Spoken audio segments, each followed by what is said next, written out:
Algebra. We have been making our progress through exponentials and logarithms, and I hope that this video is going to help kind of wrap things up with a few more applications. So if this is the first time you're seeing my face, hi, my name's Dr. Marissa May. I'm on a mission to help students feel confident in their math classrooms with resources just like this. So if you want a hard copy of the learning guide, I'll link it below. That way you can download it. I'll also put the link to the previous week 7 videos. We've had 4 of them, and this will be the final one for week 7. So let's go ahead and get started. We're going to look at exponential growth and decay in this particular video. So we're going to use the example of strontium 90 decays according to this equation, where A sub 0 is the initial amount, and we'll assume that the scientist has a sample of 500 grams. Now, if the scientist has a sample of 500 grams, then we can go ahead and put that 500 in for A sub 0. And we'll use this equation to evaluate these questions. So A asks us for the decay rate. Now the decay rate, I'm going to rewrite our equation just a little bit so you can see it. The decay rate is a whatever is inside of this parentheses here. So I want you to see that I separated the decimal from the t so that you can easily see the decay rate right here. So that would be e to the negative 0.0244. And you can put this in your calculator to get a particular decimal. I'm quite fond of the Desmos graphing calculator, which I will link below in the description. But I'm going to use it here just to type in that decimal to see what we would get. And we actually get a 0.976. Now, we know this is a decay rate because it is less than 1. Makes it a little bit easier for us. Now, B is saying how much is left after 20 years. So this is where you're going to plug in 20 for T. So we would say A of T equals 500 e to that decimal times 20. And again, going back to our calculator, we can type this in. We just get 500 e to the, whoops, didn't want a capital E there, e to the negative 0.0244 times 20.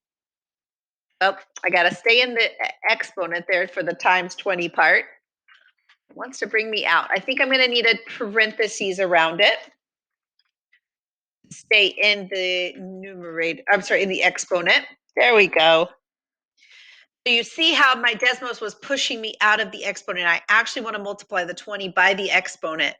And so that's where I get the 306.926 grams. Now, does it make sense that this number is smaller than 500? Yes, because remember, we're decaying, we're getting smaller. We started with 500 and we're getting it smaller and smaller. Okay, I'm going to switch back so we can see our learning guide a little bit better. And C asks when, or should be, when will 300 grams be left? So that's what we're going to put in for A of T.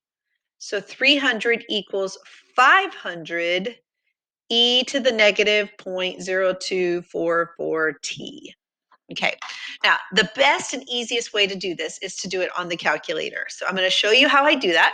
Let me clear out these 2 pieces that I have. And I'm going to put in the 300 on one line.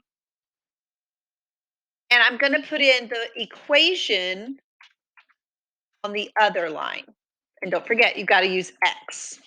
Okay, and let me do it like this. I need to probably do y equals. And let me do y equals over here as well.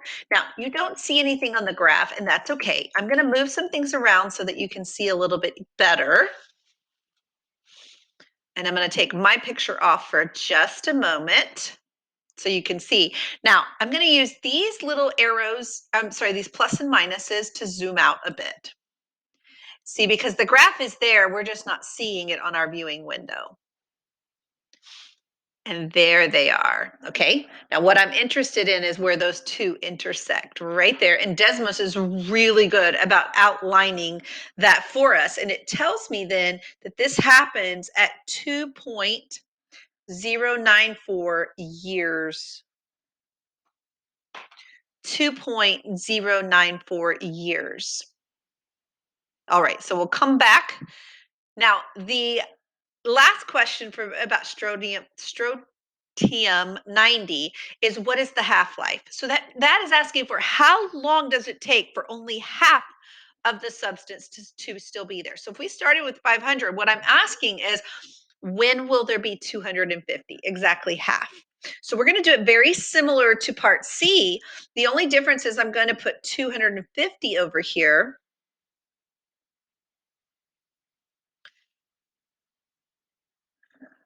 And I'm going to go back to the calculator, okay? And instead of my 300, I'm going to put 250 there,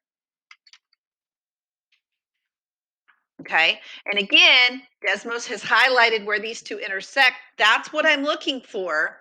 And I want you to notice it's only the X value that I'm interested in. So it's 2.841 years. That is what we call the half-life. That tells us how long it takes before half of the substance is remaining. Okay, let's look at our final question then about a pizza pan is removed at 5 p.m. from an oven whose temperature is fixed at 425 degrees Fahrenheit into a room that is consistently 75 degrees Fahrenheit. After 5 minutes, the pizza is at 100 degrees Fahrenheit.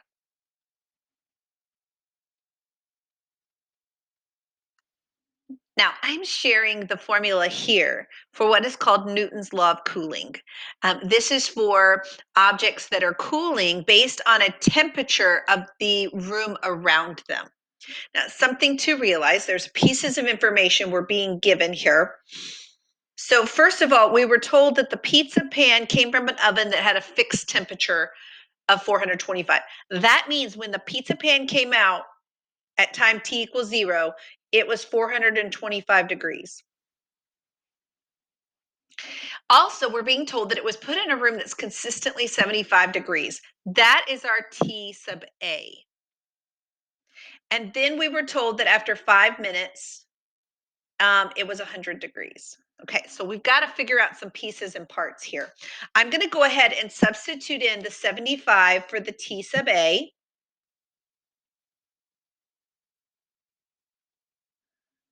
And then I'm going to try to find what C is. And to do that, I'm going to put in 0 for T, and I'm going to put in 425 for capital T. So 425 equals C e to the negative K times 0 plus 75.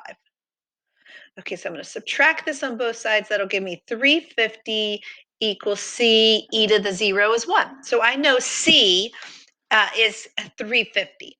So now look at my equation. I've got capital T equals 350 e to the negative kt plus 75. So I've got less and less things that I don't know.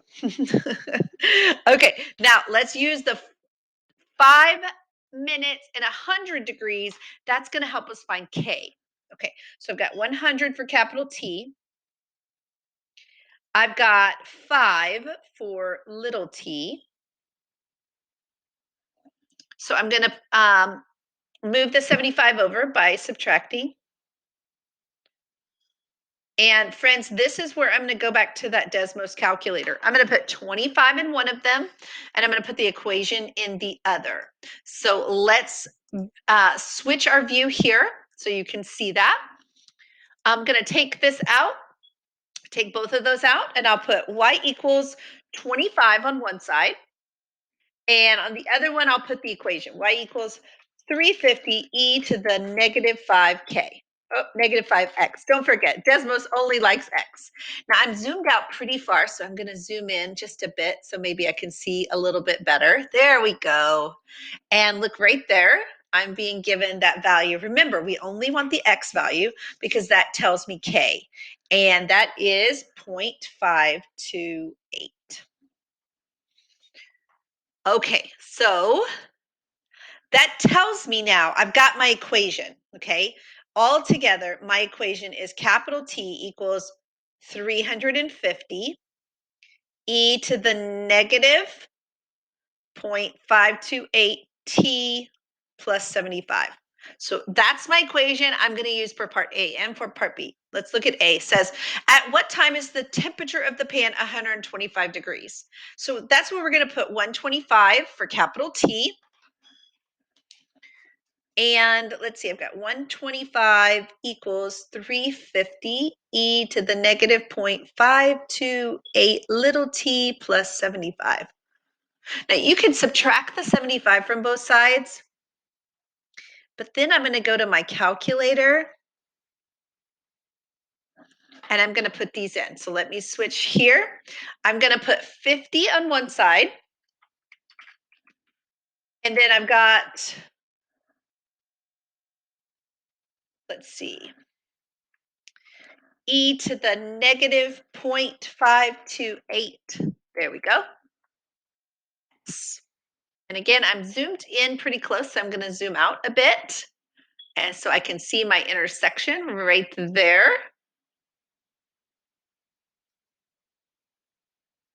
And Desmos tells me that's at 36.854. So that tells me in 36.854 minutes, that's when the pan will be 125 degrees. Oops, do I have that right? Okay, yeah.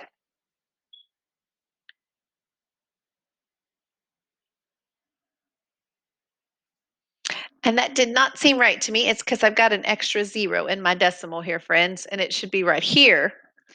Not at 36.8, but at 3.685 minutes.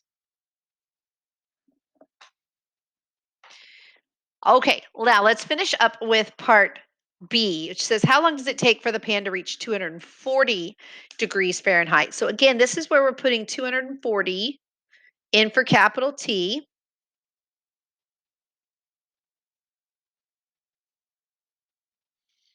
I'm going to subtract the 75 from both sides. That'll give me 165.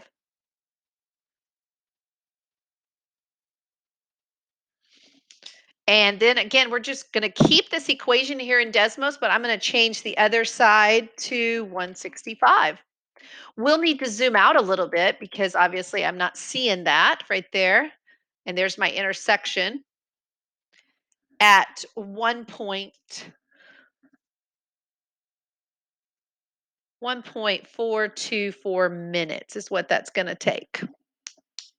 So I hope this helps. I really feel like if you'll use Desmos as a good resource that's going to help you with these types of problems, finding these values, looking for those intersections, use that zoom out and zoom in feature to help you see those intersections as you're working through some of these. If you have questions or comments, please feel free to leave them below. I would love the opportunity to help in any way that I can. And don't forget to hit that like and subscribe button. That way you get a notification every time a new video is posted.